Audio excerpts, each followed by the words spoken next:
Ghislain stated that he would fight him barehanded. Cain, now visibly irritated, demanded an explanation.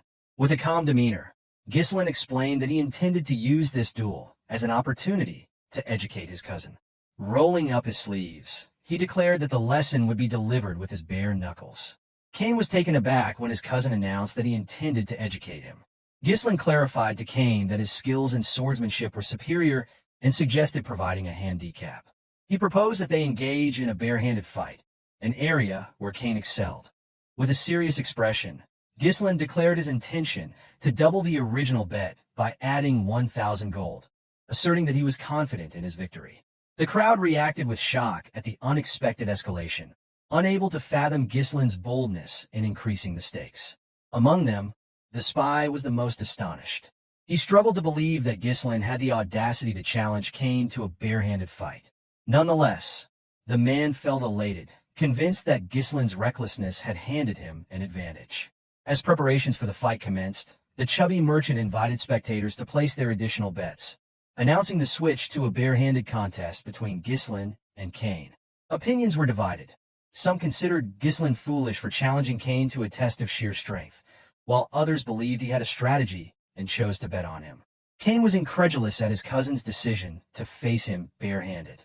After a moment of hesitation, he instructed Ghislain to proceed as he wished, discarding his coat and readying his weapon.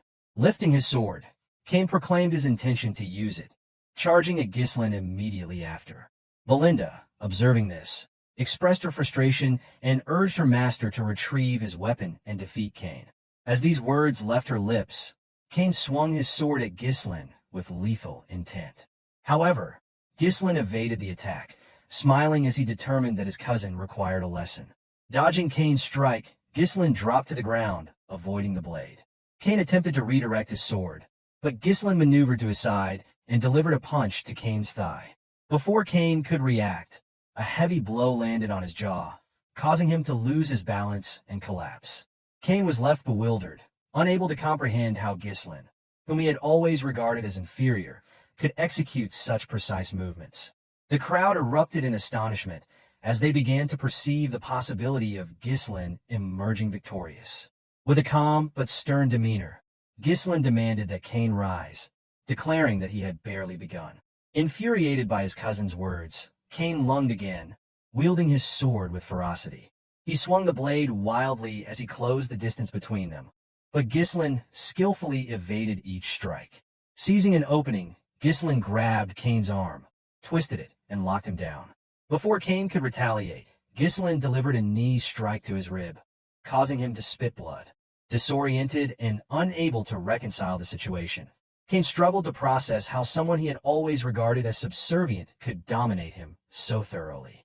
Memories of Ghislain bowing in submission replayed in his mind, heightening his disbelief. Despite his injuries, Cain clung to the belief that defeating Ghislain should have been a simple matter, one that would secure his family's future. However, Ghislain offered no respite. He pressed his advantage relentlessly, raining blows on Cain without pause, leaving no room for recovery. By the time Ghislain ceased his relentless assault, Cain's face and entire body were swollen. The boy trembled before Ghislain, who grabbed him by the hair and expressed pity for his father. Ghislain explained that Count Loges had once supported Perdium tirelessly, even to the brink of ruin, simply out of loyalty and friendship with Ghislain's father. However, Cain, unlike his father, had chosen a different path. As these words sank in, Cain recalled a moment from a few years prior. In that memory, Cain had argued with his father, frustrated by the Count's decision to continue aiding Perdium. Cain could not comprehend why his father wanted to send more support when their own county was struggling. He had likened the effort to pouring water into a cracked bucket and reminded his father that it had been less than a week since he had returned, only to prepare to leave for Perdium once again. Pleading, Cain asked him to stay, pointing out that everyone needed him. Count Loges, however, turned and firmly explained that his actions were driven by his friendship with Count Perdium. As Cain recalled this conversation, his focus returned to the present just in time to see Ghislain's fist approaching his face. Cain closed his eyes, bracing for the blow. Instead, Ghislain stopped and told his cousin that enough had been done. When Cain opened his eyes, he saw Ghislain extending a hand toward him, inviting him to rise. Cain, overwhelmed, lowered his head and admitted his defeat. The crowd erupted in disbelief, chanting Ghislain's name, marveling at his unexpected victory. Those who had bet on Cain regretted their decision, while others celebrated their winnings from wagering on Ghislain. Among the spectators, Elena beamed with pride at her brother's success. Meanwhile, Belinda and the two soldiers accompanying her stood in stunned silence, shocked by the outcome. The spy climbed onto the stage, visibly enraged.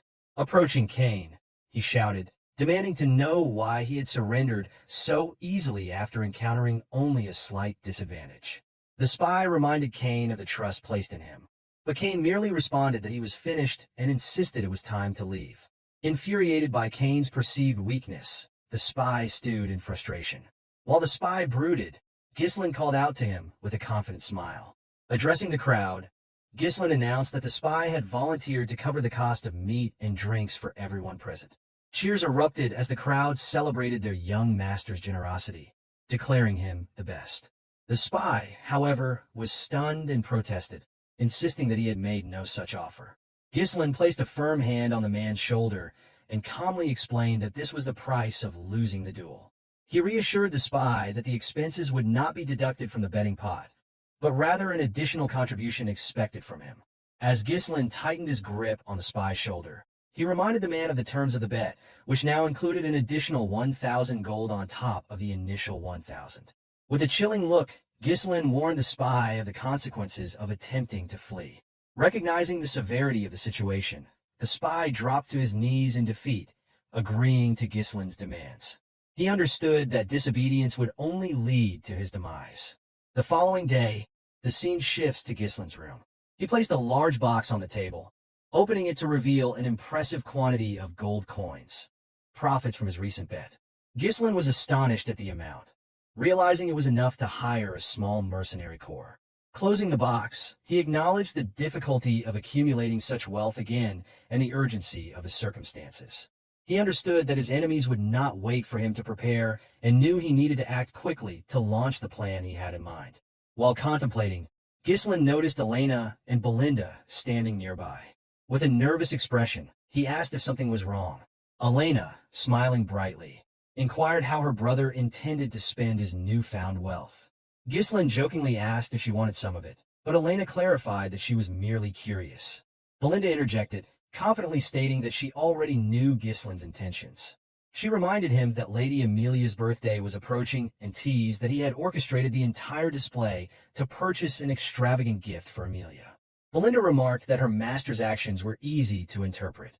Elena, surprised, questioned whether her brother was truly working so hard to impress his fiancée. Ghislain, startled, seemed unaware of having a fiancée.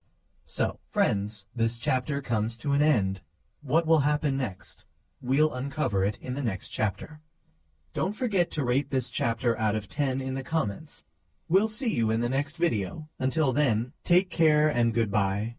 Don't forget to like the video and subscribe to the channel.